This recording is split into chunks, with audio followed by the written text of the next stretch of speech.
Welcome to Couch Talk. Today on the show, you're going to meet an amazing woman who is determined to save the world, one yoga at a time. My name is Jasmine, and most people know me as Jazz. I'm the owner of Bikram Yoga TMR, and I'm passionate about yoga, especially hot yoga.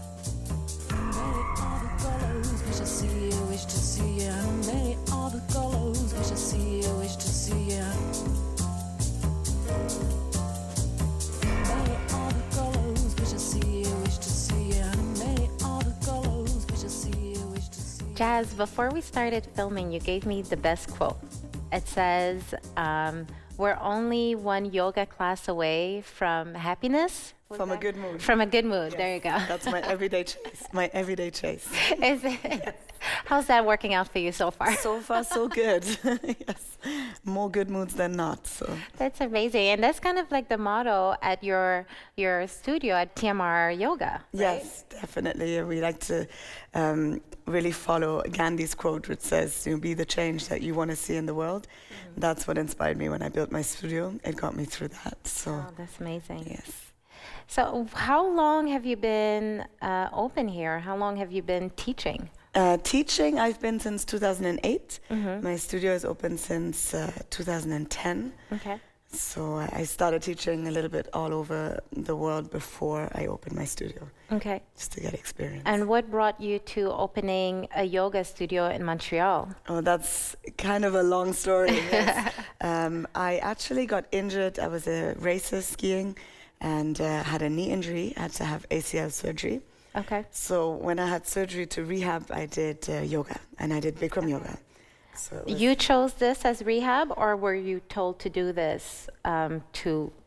I chose it, actually. Okay. I did, yes. I was told to do cycling, and I was told to, walk, and I did some physiotherapy, but because I was an athlete from all my life, the physiotherapy was not so effective because it was exercises that are already known.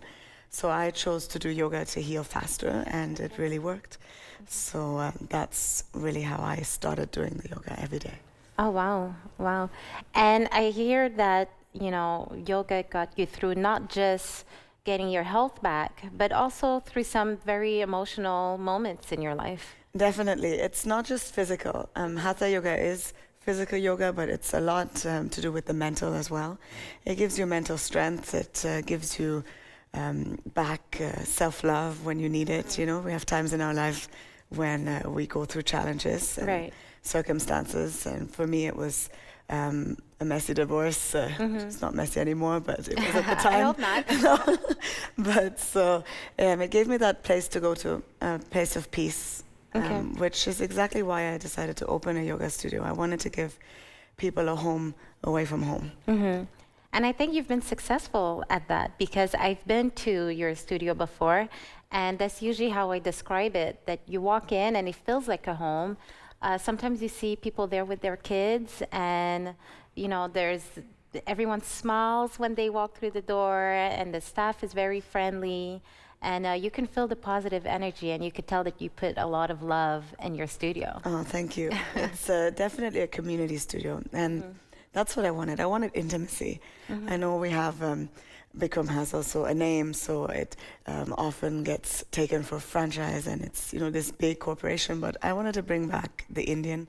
So I have Indian roots, and I wanted to bring back the Indian to yoga, especially in Montreal. Okay. So that was kind of the theme.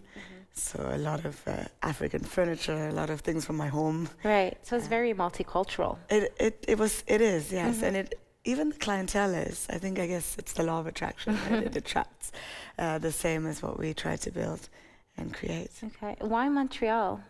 Montreal, this was a language thing for me. It was personal. I was in Vancouver and I studied languages. And Vancouver didn't have much opportunity at the time. It was just after 9/11. So I was like, well, where next? Maybe go speak a little bit of French. And I met a great friend of mine from Montreal in Whistler. So I said, okay, I'll come for the summer. Right. and the summer turned into 14 years For of... sure, you came in the summer. Yes. For sure, you'll fall in love with the Right? city. Had you been here maybe in December. Would have been a different story, definitely. So first street she took me down was Saint-Denis, and I remember the lights, and I remember thinking, oh God, I'm here for a while. Right. And yes, I am here for a while. Do you find that it's very different from the other places you've been, or other places, because you did yoga in Vancouver? Yes. What are the major differences, if any? In the yoga life or in the lifestyle? Well, both. So for lifestyle, I find it's very similar to London, which Okay. is where I was born, and I went back to university. So I find a lot of similarities there, multicultural, which is what I love. For the yoga world, also very different. It was not known here. In Vancouver, it was a big craze already, 15 studios, and everybody was doing it. Here, it was really untouched. There was one Bikram studio. There was not much knowledge about the yoga yet, and I think even myself, it took me 5 years before I knew Bikram was a person. Oh. Only then to meet him and find out he went to school with one of my mom's friends. So Really? we were long lost connections. But that's a whole nother journey. That's interesting. Yeah. So So here it was much more news than it was in the West. Okay.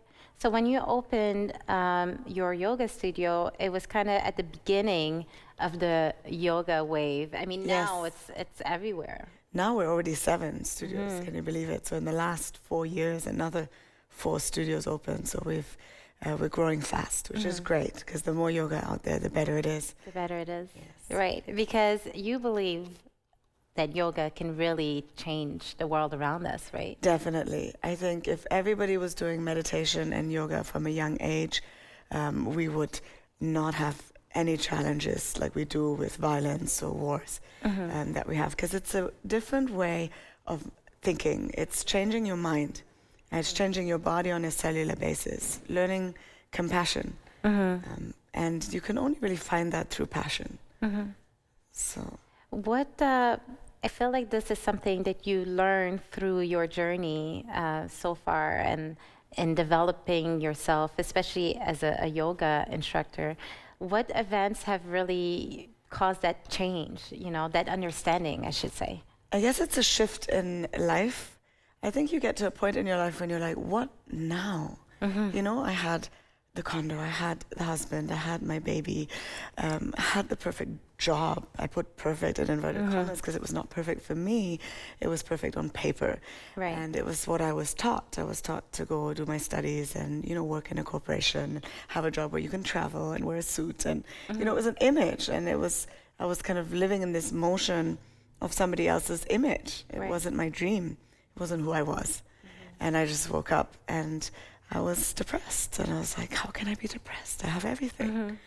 But I had nothing, because I didn't have the part of me that was artistic. I wasn't being creative. I wasn't being challenged. Your true self. Exactly. And so one day I decided that was it.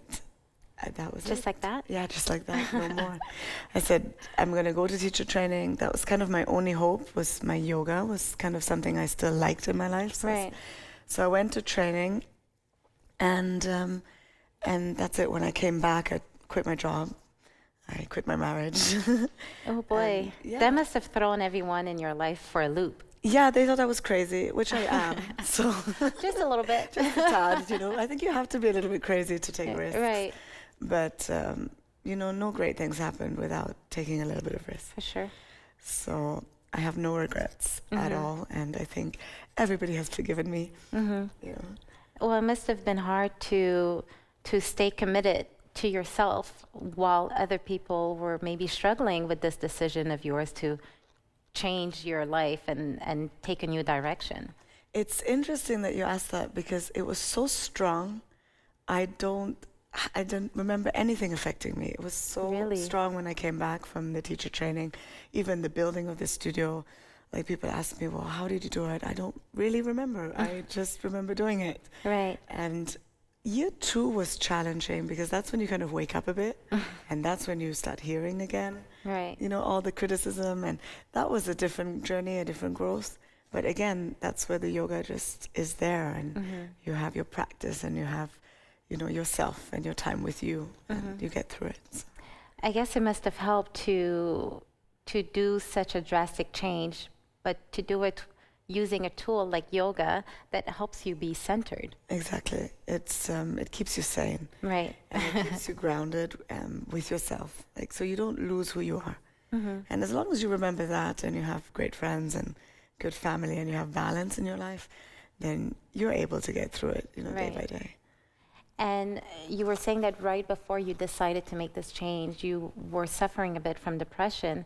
And do you feel that once you committed to that change and to yoga, that kind of went away, or was it a slower process?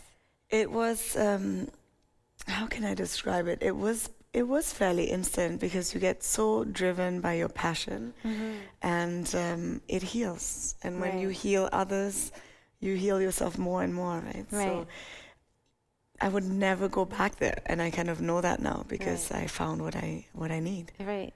And as a woman, do you think that's any different, or do you feel like whether you're a man or a woman, the drive of finding your true self is the same? It's challenging for me to answer that because obviously I am a woman, and I believe men and women are the same. However, I don't know how much they take you seriously in business as a woman at the beginning. I think I had to fight a lot to gain respect, I guess, or to show them that I'm not a pushover. So for that, I think, you know, that was challenging from my perspective. Other than that, no, I think in business, it's business is business. There's no friendship, and it doesn't matter whether you're a man or woman. You know, you kind of look at it just as a deal. So. Right. If it's profitable or not. That's right. That's right. What about on the personal aspect? Because, you know, you are also a mother, and when you started this journey, you were a wife, and now you had to find yourself. And, you know, how do you balance it? There's this thing in society about being like superwoman, right? Yes, definitely. My son calls me that. It makes me cute. smile. But yeah, definitely a lot of work to balance both. And what suffered? Probably my love life. I feel like that's always the first thing to go. Yeah, something had to suffer, so, you know. So you talked about your journey up to now and doing yoga to heal from your injury and depression and so on. I mean, now where you are today, with everything that you know now, if you knew it then, what would you say to your younger self? I would say don't look back. You know, go with your guts. We often overlook our instincts, and it's so powerful. Like the first feeling that you get in every situation, it's the truth. What it means, you have to go discover it by meditation. So you go meditate in silence, all answers come to you. Right. So when you're in doubt and you just take a moment or go to nature or just sit in peace, the answer is there right away. It's just that we live such busy lives on the go, running, so many distractions that we don't have that connection. So we have to remake that connection. So don't look back. Don't look back. Don't look back. I like that. You know, in silence, all answers come to you. I think that's very powerful. It's peace. It's about peace. And yoga helps you with that. It helps you with that. It helps you with letting go the things that you no longer need or the things that no longer serve you. That's another thing. We feel very attached. We have to learn to be detached, even from our family, even from our friends. You have to be comfortable to be alone with yourself. So I read this beautiful quote. It said, "The day you're elevated, you will be able to greet yourself at your own door." That is beautiful. So that's really what it means to me. Because that's what it did to me. I was able to look at myself and accept who I really was. Right. And is this the same type of advice you'd give to someone maybe feeling a little lost right now, or someone contemplating starting their own business? Would this be the advice? Definitely. For contemplating doing your own business, you really have to soul search what you want to do, and then just put energy in it. Where you put energy, it flows. So if you believe in what you're doing and you put energy in it, it will only grow. It will attract. So definitely. And you think that this is good at any age, right? Not necessarily just for someone looking to open a business. Anyone, because I know you welcome kids also at your studio. Yes, I teach the kids from 4 till 10. I don't teach them with heat. Right. They don't need the heat yet. They're already on fire. So, but any age, I've had a student in her 80s with a stoma. So I have had cancer patients. Wow. Really all situations, all backgrounds.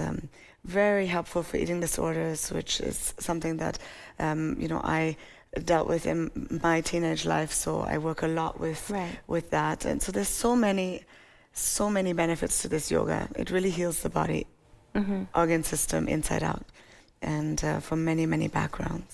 It heals the body and the spirit.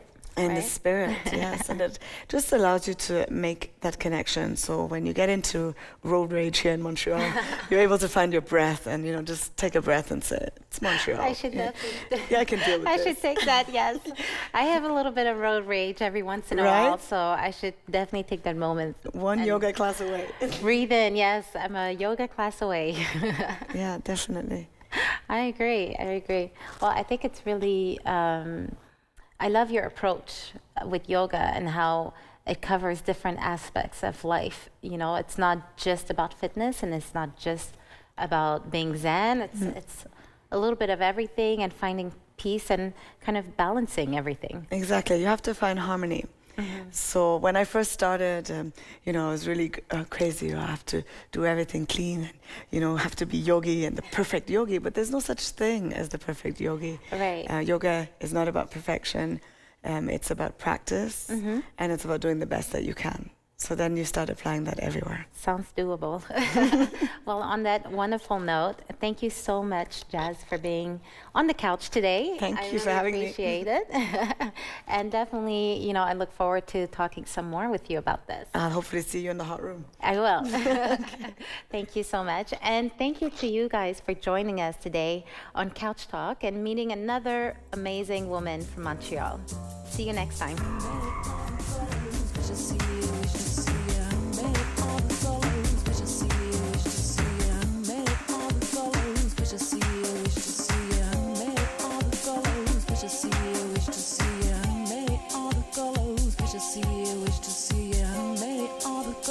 Wish to see you, wish to see you, may all the colors. Wish to see you, wish to see you, may all the colors.